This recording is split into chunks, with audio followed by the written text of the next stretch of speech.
Meu nome é Addison. Eu tenho 29 anos e moro em uma casa tranquila na Willow Drive. Eu cheguei em casa tarde numa sexta-feira, muito cansada depois de uma viagem escolar de 3 dias. Eu só queria cair na minha própria cama e sentir o conforto do meu espaço. Mas, no momento em que destranquei a porta da frente, eu congelei. A casa estava estranha. Estava silenciosa, mas não era um silêncio vazio. Era um silêncio de quem prende a respiração. O ar parecia pesado e quente. Tinha um copo em cima da mesa de centro que eu não tinha deixado ali. Eu senti que alguém tinha estado lá poucos segundos antes. Um medo frio tomou conta de mim. Eu recuei devagar e fechei a porta. Minha vizinha, a senhora Petrov, estava na varanda me observando. Ela fez um gesto para eu me aproximar, com um rosto tenso que eu nunca tinha visto antes. Não entra, Addison, ela sussurrou, com urgência na voz. Ela segurou meu braço com força. Ele está aí dentro. E não está sozinho. Eu devo ter ficado confusa. Só espera, ela disse, com os olhos escuros. Vai pro seu carro. Espera até meia-noite. Você vai ver tudo. Meu coração batia muito forte. Ver o quê? Só espera. Então eu fiz isso. Entrei no meu carro, estacionado do outro lado da rua, debaixo de um carvalho antigo, e fiquei esperando. Eu não sabia o que estava esperando. Eu só sabia que era verdade. E que isso ia mudar tudo. Mas antes de eu te contar como tudo virou de cabeça para baixo, deixa seu like e se inscreve. Comenta aí, de onde você está assistindo? Meu nome é Addison. Eu sou professora de inglês no ensino médio. Eu passo meus dias tentando ensinar adolescentes a encontrar a verdade nas histórias. Eu nunca percebi que eu mesma estava falhando em encontrar a verdade na minha. O homem com quem eu era casada se chamava Mark. Quando eu conheci ele, parecia calor em pleno inverno. Eu lembro da noite em que nos conhecemos muito claramente. Tinha uma tempestade horrível, daquelas em que a chuva vira gelo assim que toca o chão. Meu carro tinha saído da estrada e a bateria morreu. Eu tinha 26 anos, estava congelando, e meu celular estava com 2% de bateria. Eu já estava começando a entrar em pânico de verdade. Então uma caminhonete parou. Ele saiu. Mark. Ele não era só bonito, ele era calmo. Ele tinha um cachecol extra na caminhonete, de lã grossa, e colocou no meu pescoço antes mesmo de perguntar meu nome. Você está congelando, ele disse. A voz dele era profunda e tranquila. Ele me levou para casa, e não parecia um estranho. Ele parecia seguro. Ele era charmoso. Ele era atencioso. Ele trazia café para mim de manhã antes mesmo de eu acordar direito, do jeito que eu gostava. Ele escutava minhas histórias sobre meus alunos e lembrava até os nomes deles. Quando conheceu meus pais, ele conquistou eles completamente. Minha mãe, que nunca confia em ninguém, adorou ele. Ele é um bom homem, Addison, ela disse. Ele te enxerga. A gente construiu uma vida rápido demais. Isso deveria ter sido um sinal de alerta. Nos mudamos juntos depois de só 4 meses. Nos casamos antes de completar 1 ano juntos. Foi tudo muito rápido. Eu me sentia levada pela corrente. Eu estava tão apaixonada pela ideia dele e pela ideia dessa vida perfeita e segura que ele me oferecia. Quando eu tinha pequenas dúvidas, eu empurrava tudo para baixo. Eu dizia para mim mesma que era só nervosismo, que eu estava com medo de estar feliz assim. As rachaduras começaram cerca de 6 meses depois do casamento. No começo eram pequenas. Tão pequenas que você nem notava, se não estivesse prestando atenção. Tudo começou com o celular dele. O celular do Mark antes ficava sempre por perto. Ele deixava em cima da bancada da cozinha, no criado mudo, no carro. De repente, o celular passou a ficar sempre no bolso, ou então em cima da mesa, mas com a tela virada para baixo. Uma mensagem chegava às 10 da noite, e ele dava uma olhada rápida, respondia em segundos e guardava. Quem era? Eu perguntava, tentando parecer normal. Só trabalho, ele dizia. O Greg das vendas. Você não conhece ele. Depois vieram os sorrisos escondidos. Ele olhava pro celular e dava um sorriso leve, sozinho. Não era risada. Era um sorriso pequeno, íntimo. O mesmo tipo de sorriso que ele costumava dar para mim. Quando eu entrava no cômodo, o sorriso sumia. O rosto dele ficava neutro. O que foi engraçado? Eu perguntava. Nada. Só um vídeo idiota.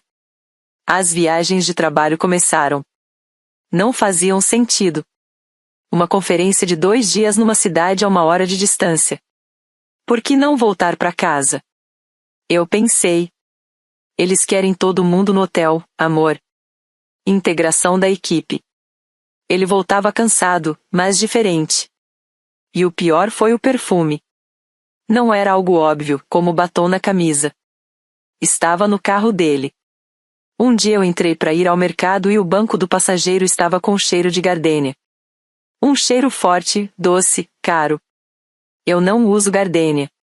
Eu uso o mesmo perfume leve de sândalo desde a faculdade. Fiquei sentada no carro por uns 10 minutos, só respirando aquilo. Meu coração parecia uma pedra. Aquilo não era colega de trabalho. Não era integração de equipe. Era uma mulher. Eu o confrontei naquela noite. Falei com calma. Eu estava com medo. Mark, seu carro está com cheiro de perfume. Um cheiro forte. Ele riu. Ele realmente riu na minha cara. Como se fosse nada. A isso, ele disse, sem nem olhar do notebook.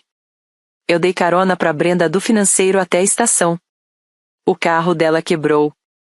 Você sabe como ela praticamente se banha nesse perfume, né? Horrível. Ele tinha resposta para tudo. Uma resposta que me fazia parecer idiota. Que me fazia parecer uma esposa paranoica e ciumenta. Então eu parei de perguntar. Eu disse para mim mesma que ele estava certo. Que era só estresse da escola. Que eu era insegura. Eu escolhi acreditar nele. Eu escolhi viver no conforto da mentira, porque a verdade era fria demais para aguentar. Eu não sabia que o perfume no carro era só o começo. Não era uma mulher. Não era um erro. Era outra vida inteira. A prova real veio numa terça-feira. Eu estava procurando uma bota perdida, revirando o espaço escuro debaixo da nossa cama. Meus dedos encostaram em algo pequeno e frio. Era um brinco. Um pequeno aro de prata com uma pedrinha falsa de diamante. Era barato, aquele tipo de bijuteria que deixa a pele verde. Não era meu. Eu sou alérgica a metal barato. Eu só uso ouro. Eu fiquei olhando para aquilo na palma da minha mão. Aquilo não era uma colega no carro dele. Era uma mulher que tinha estado no nosso quarto. Uma mulher que tinha estado na nossa cama. O quarto começou a girar. A antiga Addison teria descido as escadas correndo. Ela teria jogado o brinco na cara dele. Teria gritado. Teria chorado.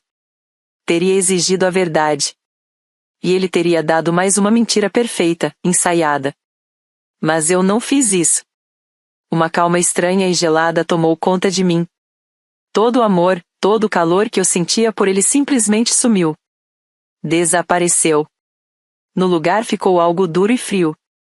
Fechei a mão em volta do brinco. Naquele momento eu entendi que o silêncio era a minha arma. Gritar daria chance para ele se defender. Chorar faria ele me chamar de emocional.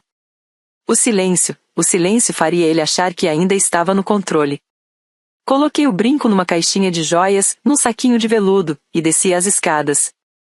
Ele estava no sofá assistindo um jogo de basquete. Ele sorriu para mim. Achou sua bota? Ele perguntou. Ainda não, eu disse, sorrindo também.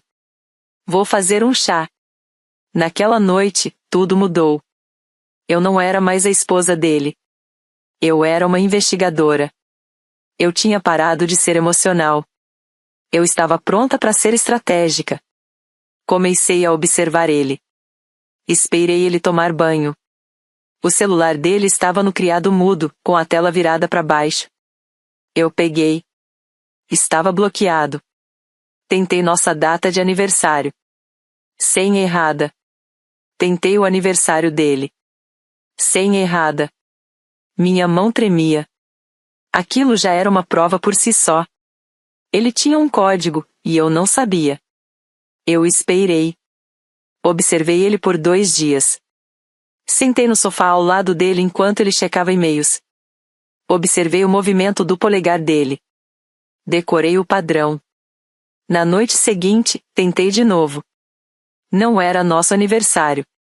Era o aniversário dela. Brenda. A mulher do financeiro que se banhava em perfume. Eu achei a data dela numa rede social pública. Clique. O celular abriu. Meu coração batia forte, quase saindo pela garganta. Eu me senti doente. Fui direto nas mensagens. E o mundo acabou.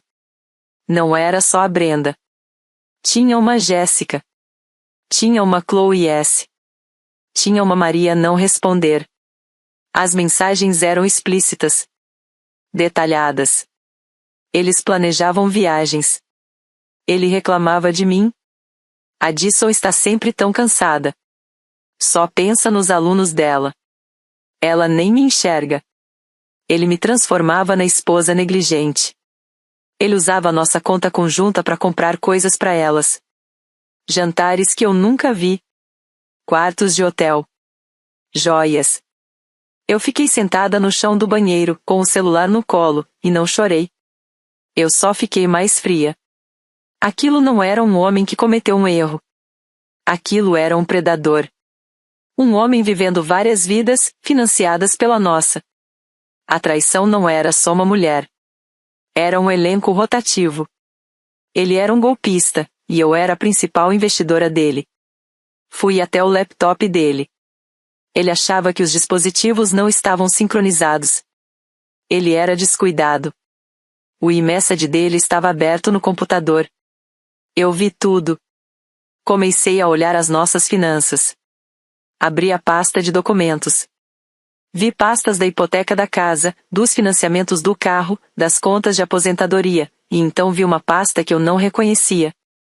Business Loan Final. Abri.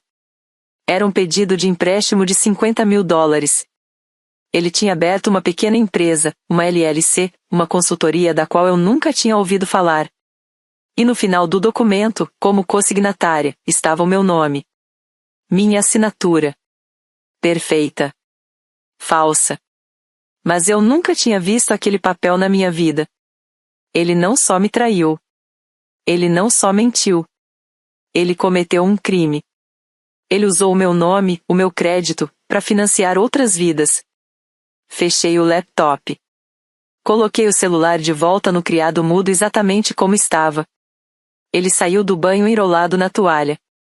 Ei, amor, ele disse sorrindo. Você tá acordada até tarde. Eu olhei para ele. Eu vi um completo estranho. Só corrigindo provas, eu disse, com a voz totalmente calma. Vai ser uma noite longa. Na manhã seguinte, eu já era outra mulher. A dor ainda estava lá, mas enterrada sob uma camada grossa de gelo frio e duro. Eu não estava mais sofrendo um casamento. Eu estava construindo um caso. Minha primeira parada não foi um advogado de divórcio. Foi um banco novo, uma cooperativa de crédito pequena, longe da nossa casa onde ele nunca pensaria em procurar. Sentei com uma gerente, uma mulher gentil chamada Senhora Shen. Quero abrir uma conta corrente e uma poupança, eu disse. Só no meu nome. Quero tudo sem papel, enviado para um novo e-mail. Claro, ela disse, com um olhar tranquilo e compreensivo. Eu percebi que não era a primeira mulher ali com esse pedido. Eu comecei a mover dinheiro. Meu salário de professora passou a cair nessa nova conta. Foi o primeiro passo, o mais importante. Pare de usar a conta conjunta para tudo. Quando eu comprava mercado, eu usava o cartão conjunto, mas pegava $200 em dinheiro de volta. Toda vez. Gasolina, material da escola, compras. Eu ia tirando dinheiro aos poucos e depositando na minha conta secreta. Eu estava montando meu fundo de fuga. Depois, comecei a documentar tudo. Eu não era mais emocional. Eu era estratégica. Durante o dia, enquanto Mark estava no trabalho, eu virei uma contadora forense. Voltei pro documento do empréstimo falsificado. Baixei o PDF. Baixei os extratos do cartão de crédito secreto dele, o que pagava hotéis e joias. Encontrei recibos de joalheria no e-mail dele. Um colar para Jéssica. Uma pulseira para Brenda. Peguei meu celular. Abri as mensagens sincronizadas no laptop dele. E não só li. Eu fotografei cada tela. Cada detalhe. Todas as declarações de eu te amo para elas. Todos os tô entediado com a Addison. Todos os planos que eles faziam. Eu salvei as fotos numa nova nuvem privada. Uma conta que ele não sabia que existia. Peguei o brinco, aquele aro de prata barato, coloquei num saquinho plástico e etiquetei. O mais difícil era voltar para casa todo dia e fingir. Eu tinha que viver com um homem que estava me destruindo. Eu tinha que sorrir. Eu tinha que fazer jantar. Ele chegava em casa e me beijava. Como foi seu dia, amor? Ele perguntava. Minha pele arrepiava por dentro, mas eu forçava um sorriso. Foi bom. As crianças estavam meio agitadas. Você tá meio quieta hoje, ele disse uma noite, me olhando por cima do garfo. Meu coração parou. Só cansada, eu respondi, com a voz calma. Tem prova estadual chegando. Tá bem puxado. Ele assentiu, satisfeito. Ele acreditou. Ele acreditou que eu era só esposa entediante, previsível e cansada. Ele não fazia ideia de que estava sentado na minha frente com provas suficientes para destruir a vida dele inteira. Depois de 2 semanas, eu tinha um arquivo grosso. Extratos bancários. Logs de mensagens. O documento do empréstimo falsificado. Eu marquei uma reunião não com terapeuta de casal. Com uma advogada. Eu encontrei a advogada mais forte, inteligente e implacável da cidade. O nome dela era Maria Evans. Sentei no escritório dela, num prédio alto, a cidade inteira lá embaixo. Eu não chorei. Eu não gritei. Coloquei a pasta na mesa. Meu marido está me traindo, eu disse. Mas não é por isso que estou aqui. Ele também é um criminoso. Falsificou minha assinatura no empréstimo de $50.000. Ela abriu o arquivo. Viu a assinatura falsificada. Viu os extratos. Viu as fotos das mensagens. Um sorriso lento e sério apareceu no rosto dela. Addison, ela disse. Nós não vamos entrar com o divórcio. Vamos abrir um boletim de ocorrência. Isso é fraude. Roubo de identidade. Falsificação. E agora eu faço o quê? Eu perguntei. Nada, ela respondeu, firme. Você volta para casa. Continua sendo a esposa cansada e desatenta. Não confronte ele. Não deixe ele saber de nada. Deixe ele ficar confortável. Deixe ele relaxar. A gente não quer só ganhar. A gente quer acabar com isso. Eu senti uma onda de força subir dentro de mim. Pela primeira vez em anos, eu não era vítima. Eu era estrategista. Ele acha que eu sou entediante, eu disse. Ótimo, ela respondeu. Mulheres entediantes são as mais perigosas. São as que observam tudo. O plano era perfeito. Minha advogada, Maria, foi clara. O Mark precisava se sentir completamente seguro. Ele precisava acreditar que era o homem mais inteligente da sala. Pessoas culpadas sempre se revelam quando acham que ninguém está olhando. A gente precisava que ele errasse. Precisava que ele trouxesse a vida secreta dele direto para dentro da nossa casa. Eu precisava desaparecer. Passei uma semana montando a armadilha. Comecei a falar da minha irmã Sarah. Estou preocupada com a Sarah, eu disse numa noite, massageando as têmporas. Ela mora no Oregon. Ela e o marido estão brigando de novo. Ela parecia péssima no telefone. Mark só resmungou. Ele estava mexendo no celular, provavelmente mandando mensagem para uma delas. Isso é complicado, ele disse, sem nem se importar. Alguns dias depois, eu recebi outra ligação. Dessa vez eu fui pro quarto e fechei a porta. Estou falando com um prazo, eu disse. Voltei uns 20 minutos depois com os olhos vermelhos. Eu tinha esfregado um pedaço de cebola neles. O que foi? Ele perguntou, finalmente olhando para mim. Era Sarah, eu disse, com a voz quebrando. Tá muito ruim, Mark. Muito mesmo. Ela tá um caos. Eu acho que preciso ir até lá. Acho que ela precisa de mim. Eu observei o rosto dele. Ele tentou parecer preocupado. Colocou o celular de lado. Veio até mim e me abraçou. Ah, amor, claro, você tem que ir. Com certeza. Mas eu vi. Eu vi o brilho pequeno de alívio nos olhos dele. Ele não estava pensando na minha irmã. Ele estava pensando na liberdade dele. Você tem certeza? Eu perguntei, ainda interpretando o papel. Vai ser uma semana inteira. Eu vou me sentir mal de te deixar aqui. Não fala isso, ele disse, apertando mais o abraço. Família vem primeiro. Vai cuidar da sua irmã. Eu me viro aqui. Vai dar tudo certo. Eu prometo. Ele estava tão compreensivo. Ele estava tão aliviado. Ele achava que tinha acabado de ganhar 7 dias de liberdade. O plano estava marcado para a sexta seguinte. Era o mesmo dia em que eu tinha voltado da minha viagem escolar, a viagem que eu usei como desculpa para minha saída. Eu tinha dito que ia para Oregon direto de lá, que era mais fácil voar de onde eu estava. Ele acreditou em tudo. Eu fiz as malas de verdade. Me despedi dele na porta.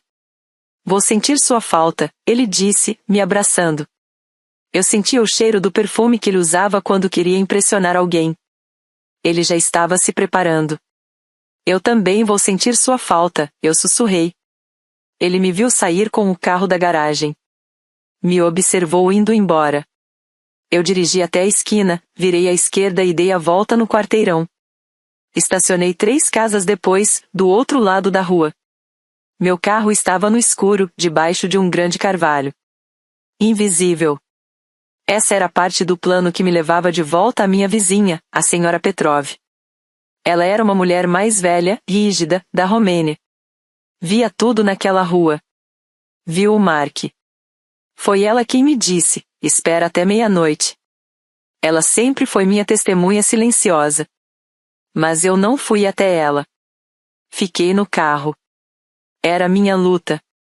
Sentei no banco do motorista. As horas passaram devagar. 8 da noite. 9 da noite. A rua ficou quieta. A dúvida começou a aparecer. E se eu estivesse errada? E se ele estivesse só vendo TV? Não. Eu sabia o que eu vi. Eu tinha o brinco. Eu tinha as mensagens. 10 da noite. As luzes da nossa casa estavam acesas. Ele estava esperando. 11 da noite. Eu bebi café gelado de uma garrafa térmica. Meus músculos doíam. Eu estava exausta, mas não ia quebrar. 11h45. Um carro chegou. Um carro bonito, um conversível vermelho. Uma mulher desceu. Era Jéssica. Eu reconheci ela das fotos. Ela estava rindo, com uma pequena mala de viagem. Ela caminhou direto até a minha porta da frente e entrou como se fosse dona da casa. Ela tinha uma chave. Minha respiração travou. Eu não chorei. Eu só observei. 23h55, e mais um carro chegou. Mais 2 mulheres saíram. Brenda e Chloe S. Elas estavam carregando vinho. Caminharam até a minha porta da frente, pisaram no meu tapete de boas-vindas, e foram levadas para dentro da minha casa. Ele tinha trazido elas para dentro da minha casa. E então, exatamente à meia-noite, Mark saiu pela porta da frente.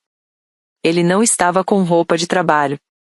Estava com uma camisa de seda que eu nunca tinha visto. Ele parecia relaxado. Feliz. Olhou para a rua, depois para as mulheres. Abriu a porta mais ainda, e as 3 entraram rindo. Ele tinha transformado a minha casa numa festa particular dele. Eu fiquei no escuro, com o coração batendo como um tambor. Eu vi tudo. A luz da casa da senhora Petrov estava acesa. Ela estava na janela, observando. Uma aliada silenciosa. Peguei meu celular. Não liguei para ele. Liguei para minha advogada. Estou aqui fora, eu disse. Eles estão todos aí. Estão dentro da casa. Ótimo, a voz da Maria foi firme. Fica aí. Espera até o amanhecer. Depois você faz a outra ligação. Eu fiquei no carro frio e escuro. Observando minha casa. Esperando o sol nascer. A porta da frente da minha casa, aquela que eu pintei de azul claro no verão passado, se fechou.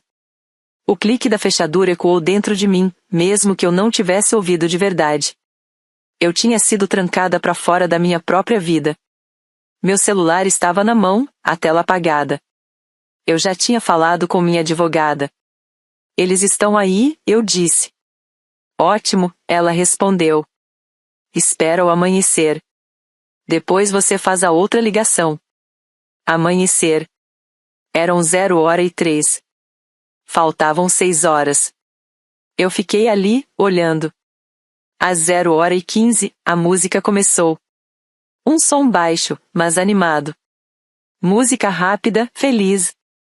Música que a gente nunca ouvia. Era a música dele. A música secreta dele. Uma luz acendeu na cozinha. Eu vi a sombra se movendo. Eu vi o formato dele. Ele estava confortável. Relaxado. Encostado no balcão da minha cozinha, o balcão que eu escolhi. Ele estava rindo. Jogou a cabeça para trás, rindo alto. Eu não via ele rir assim há anos. Meu estômago revirou. Aquilo não era só traição. Aquilo era uma invasão. Eles estavam dentro da minha casa. Será que estavam usando minhas xícaras? As que minha mãe me deu? Será que estavam sentados no meu sofá? O que eu economizei meses para comprar? Minhas mãos tremiam. Não de medo, de raiva. Uma raiva fria, profunda, que tinha entrado nos meus ossos. Eu estava congelando. O café da minha garrafa térmica tinha acabado. Meus músculos doíam de ficar parada tanto tempo. Por um momento, eu pensei em ir embora. Simplesmente dirigir. Ir para Oregon. Ir para minha irmã. Nunca mais voltar. Deixar tudo para ele. A casa. As dívidas. A vida falsa. Mas então eu lembrei da assinatura falsificada. Eu lembrei dos $50.000. Ele não só quebrou meu coração. Ele tentou destruir meu futuro. Ele tentou me prender nos crimes dele. Não. Eu não ia fugir. À 1h30 da manhã, a luz da cozinha apagou. A luz da sala apagou. A luz do meu quarto acendeu. Meu quarto. O nosso quarto. Eu fechei os olhos. Eu não conseguia olhar aquilo. Encostei a cabeça no volante. Eu não chorei. Era estranho. A dor era tão profunda que já tinha passado das lágrimas. Virou só uma coisa pesada no meu peito. Eu pensei na noite em que a gente se conheceu. No cachecol que ele colocou no meu pescoço. Na sensação de estar segura. Tudo era mentira. Era um roteiro. Ele era um ator. Interpretou o papel de marido perfeito tão bem, e eu era só plateia. Eu devo ter apagado por alguns minutos. Acordei com um leve toque no vidro do carro. Levei um susto. Meu coração bateu forte. Era a senhora Petrov. Ela estava com um hobby grosso. Baixei o vidro. O ar frio da noite bateu no meu rosto. Eu vi você, ela sussurrou. Ela não parecia triste. Parecia com raiva. Eu estou observando ele há meses. Essas mulheres não são novas. Ela me entregou uma garrafa térmica. Chá quente. Bem forte. E também tinha um cobertor de lã. Obrigada, eu sussurrei. Ela não foi embora. Ficou ali, ao lado do meu carro, como uma sombra. Uma testemunha. Uma guarda silenciosa comigo. Não falamos nada. Só observamos a casa. Duas mulheres no escuro, olhando uma casa cheia de mentiras. A luz do quarto finalmente apagou por volta das 3 da manhã. A casa estava escura, mas não parecia em paz. Parecia doente. Corrompida. Você deveria descansar um pouco, disse a senhora Petrov. Eu bato no vidro se acontecer algo. Não consigo, eu respondi. Eu preciso ver o amanhecer. Ela assentiu. Entendeu. Ficou mais 1 hora. Quando o céu começou a mudar para um roxo escuro, ela encostou no meu ombro. Está quase na hora, ela disse. E voltou para a casa dela. Eu fiquei olhando o sol nascer. A luz cinza tocava as pontas das árvores. Foi a noite mais longa, mais fria e mais clara da minha vida. Eu não era mais esposa. Eu não era mais vítima. Eu era testemunha. E eu estava pronta. Peguei meu celular. O céu já estava claro o suficiente para ver os números. Respirei fundo. E fiz a ligação. 911, qual é a sua emergência? A voz do atendente parecia cansada, automática. Eu mantive a voz calma. Perfeitamente firme. Eu não estou em perigo agora. Preciso reportar um crime. Meu nome é Addison. Estou na 114 Willow Drive. Estou fora da minha casa. Meu marido está dentro.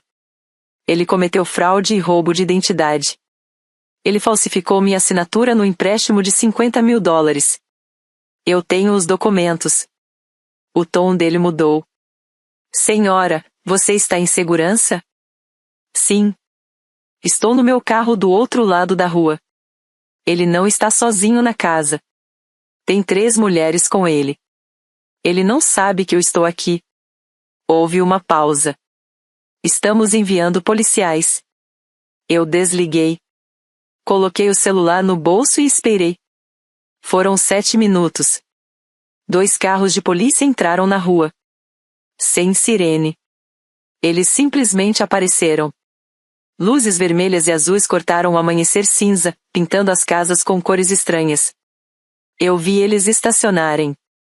2 policiais saíram do carro e caminharam até a minha entrada. Eu saí do meu carro. Atravessei a rua. Minhas pernas estavam duras, mas eu não tropecei. Caminhei pelo meu próprio jardim. Os policiais já estavam batendo na porta. Bum, bum, forte. Polícia. Abra a porta. Eu fiquei atrás deles, na grama. Lá dentro, eu ouvi vozes abafadas. Confusão. A porta abriu. Era o Mark. Ele estava com um hobby de seda que eu nunca tinha visto. O cabelo bagunçado. O rosto inchado de sono. Ele parecia irritado, confuso. Posso ajudar, oficiais? Ele disse. Senhor, o senhor é o Mark. Sim, o que é isso? E então ele me viu. O rosto dele. Eu nunca vou esquecer. Não era culpa. Não era vergonha. Era choque. Choque puro. Como se ele tivesse visto um fantasma. Addison. Ele disse, a voz falhando. O quê? O que você tá fazendo aqui? Você tá em Oregon. Eu não estou em Oregon, Mark, eu respondi. As mulheres estavam atrás dele. Eu conseguia ver no corredor. Brenda, Jéssica, Chloe. Elas estavam vestindo camisetas dele, minhas camisetas. Elas pareciam assustadas. Senhor, disse o policial, estamos aqui por denúncia de fraude bancária. Mark riu. Uma risada nervosa, fora de controle. Fraude? Isso é ridículo. Oficiais, isso é um mal-entendido. Minha esposa, ela é só, emocional. Ele tentou vir na minha direção. Addison, amor, vamos conversar. Manda eles embora. O policial colocou a mão no peito dele, impedindo. Eu não sou emocional, Mark, eu disse. Minha voz estava firme. Não tremia. Eu sei do empréstimo de $50.000. Da sua empresa falsa. Do documento que você assinou com o meu nome.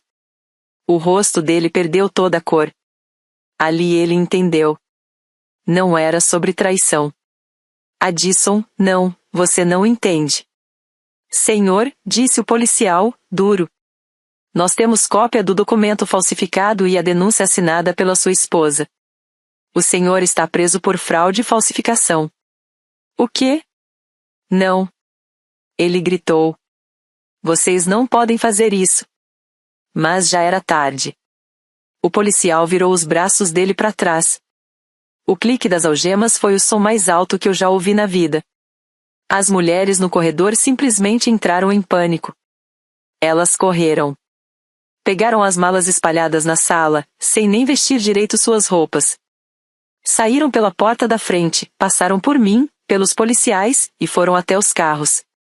Foram embora. Sem olhar para trás. Mark estava parado na própria varanda, de robe de seda, algemado. Ele me encarou. Os olhos dele estavam selvagens. Você fez isso? Ele gritou. Você chamou a polícia depois de tudo que eu fiz por você? Eu olhei para ele. O homem que eu amei. O homem que colocou um cachecol no meu pescoço e prometeu segurança. Agora era só um estranho. Um criminoso comum. Eu não fiz isso, Mark, eu disse. Eu só parei de te encobrir. Os policiais o levaram em direção ao carro. Ele ainda gritava. Ela é mentirosa. Ela é louca. Os vizinhos começaram a sair das casas. A senhora Petrov estava na varanda dela, de robe, segurando uma xícara de chá. Ela viu. Eles colocaram ele no banco de trás do carro da polícia. Ele me encarava pela janela enquanto o carro ia embora. O rosto dele era uma máscara de ódio. Eu fiquei no meu jardim. O sol já estava alto. Era uma manhã linda, clara. Eu nunca tinha me sentido tão cansada, e ao mesmo tempo tão livre. No momento em que o carro da polícia dobrou a esquina, o silêncio que caiu na rua foi total. Só eu e a senhora Petrov, nos olhando de longe, de nossos jardins. Ela deu um único aceno de cabeça, lento. E isso significou tudo. Você conseguiu. Eu não entrei na casa ainda. Sentei na escada da frente e liguei para minha advogada. Acabou, eu disse. Ele foi preso. Ótimo, a voz da Maria veio firme, profissional. Vou entrar com a ordem de restrição agora. Ele não pode se aproximar de você nem da casa. Vou também bloquear todos os bens em conjunto, por fraude criminal. Ele não vai tocar em nenhum centavo seu. E agora? Eu perguntei. Agora o sistema faz o trabalho dele, ela disse. Entre, tranque a casa.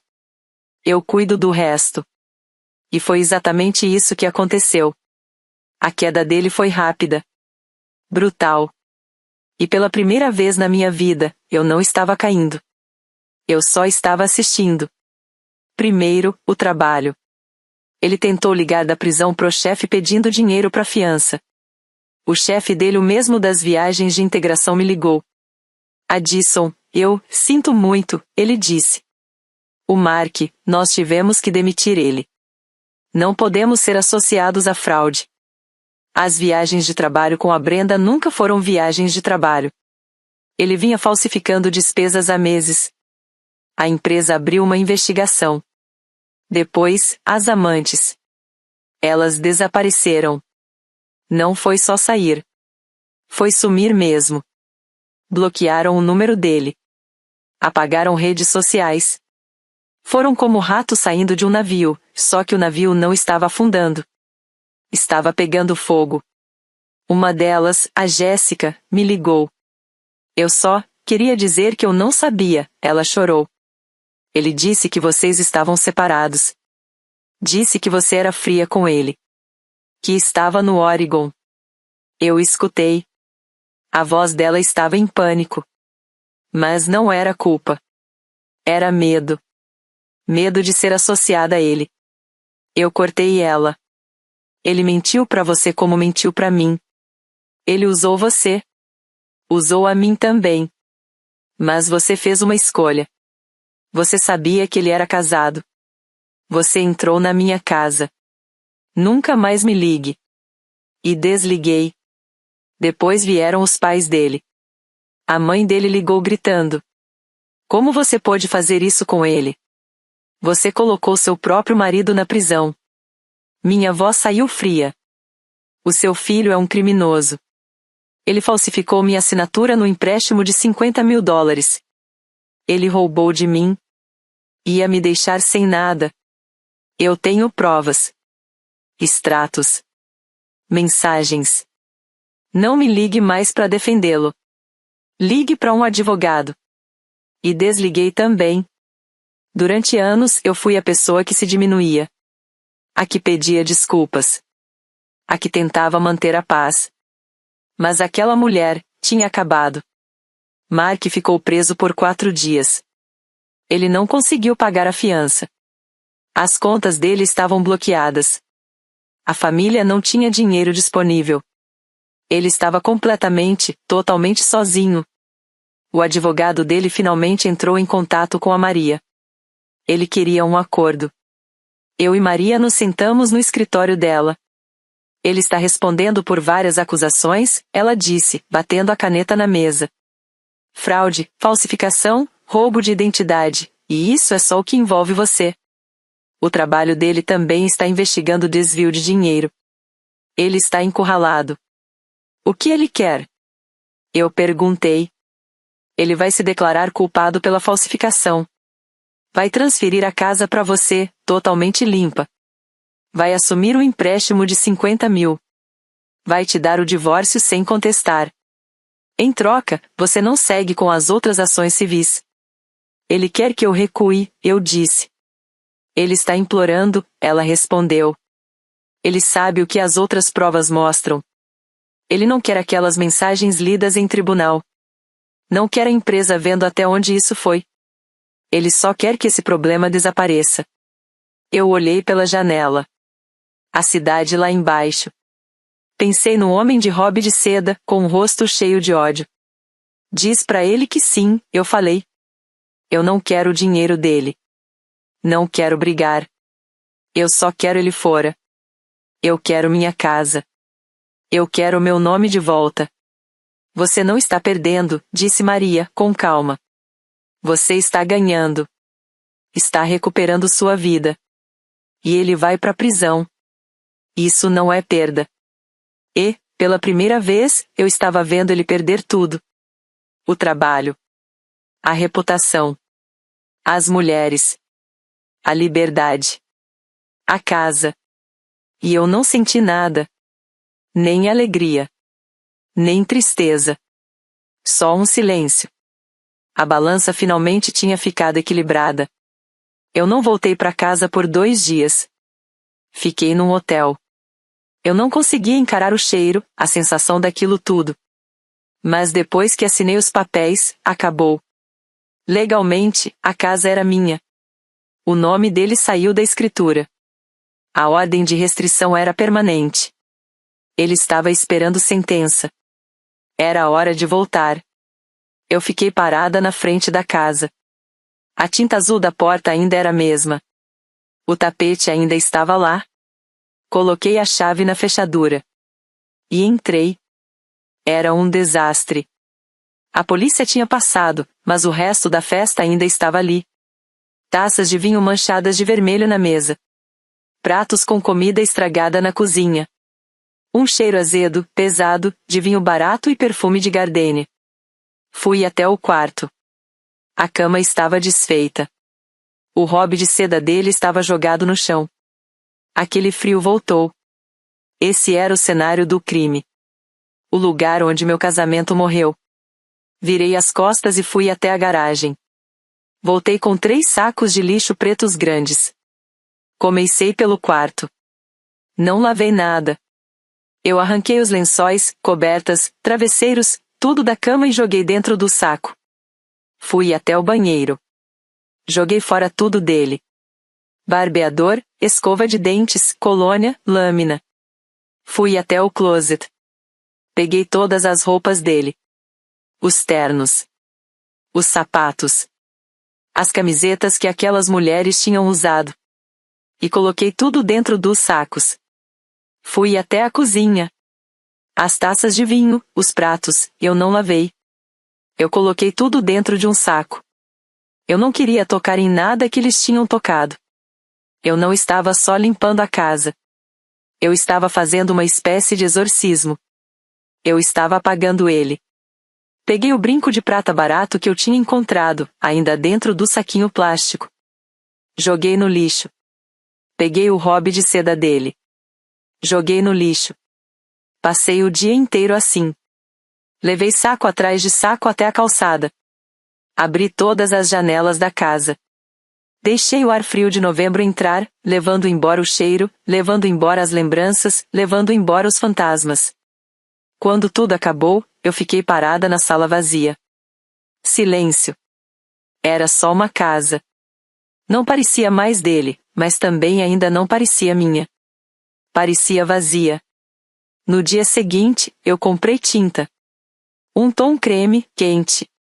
Pintei o quarto. Pintei por cima das paredes que tinham visto as mentiras dele. Comprei lençóis novos, brancos, limpos. Comprei travesseiros novos. Copos novos. Pouco a pouco, dia após dia, eu reconstruí minha casa. Mudei o sofá de lugar. Comprei um tapete novo. Coloquei meus livros de volta nas prateleiras. Uma tarde, eu estava sentada no sofá lendo. A casa estava quieta, mas era um silêncio diferente. Não era aquele silêncio pesado de antes. Era paz.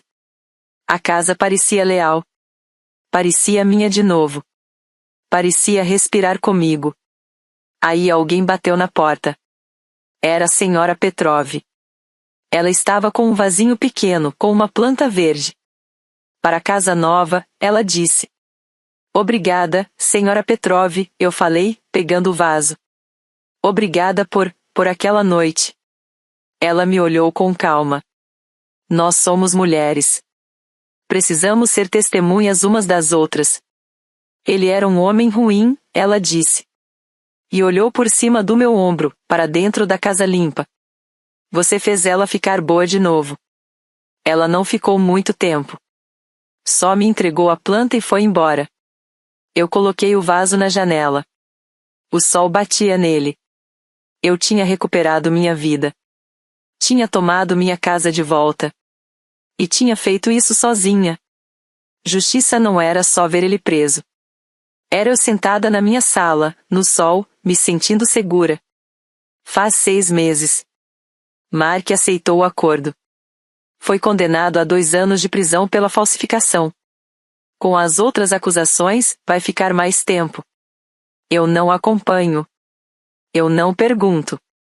O nome dele não faz mais parte da minha vida. Minha vida agora é silenciosa. Eu dou aula. Eu corrijo provas. Eu tomo café com a senhora Petrov. Eu durmo a noite inteira. Não acordo às 2 da manhã para checar o celular dele. Não sinto o cheiro de perfume estranho nas roupas dele. Eu estou livre. Por muito tempo, eu achei que vingança era fazê-lo sofrer. Achei que era o momento em que a polícia o levava. Achei que era ele perdendo o trabalho, o dinheiro, a liberdade. Mas aquilo não era vingança. Aquilo eram só consequências.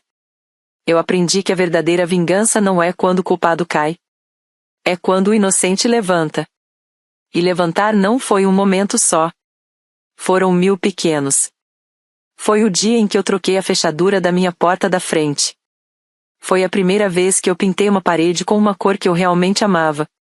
Foi na noite em que eu encontrei o cachecol de lã que ele me deu, da noite em que nos conhecemos. Eu segurei aquilo na mão. Era só um pedaço de lã. Não tinha poder nenhum. Não era segurança. Era fantasia. Eu coloquei no cesto de doação. Foi a primeira vez que eu ri de verdade com minhas amigas, uma risada leve, sincera, e eu não senti culpa. Eu perdi muita coisa. Perdi o homem que eu achava que tinha casado. Perdi a vida que eu achava que estava construindo. Perdi a minha sensação de segurança. Mas eu me encontrei. A mulher que existia antes dele. A mulher que é mais forte do que ele jamais foi. A mulher que consegue ficar sozinha num carro escuro a noite inteira e esperar o sol nascer.